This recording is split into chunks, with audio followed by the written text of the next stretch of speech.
Saudara Presiden Joko Widodo melepas pengiriman bantuan kemanusiaan untuk pengungsi Palestina yang berada di Mesir dan juga warga Sudan. Bantuan yang dikirim kurang lebih senilai 30 miliar rupiah.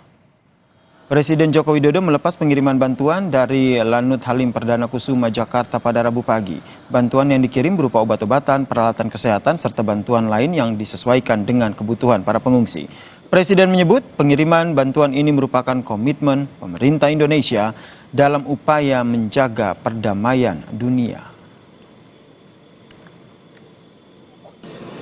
Pemerintah Indonesia selalu berkomitmen menjaga perdamaian dunia, serta terlibat aktif dalam misi-misi kemanusiaan, baik akibat perang maupun karena bencana.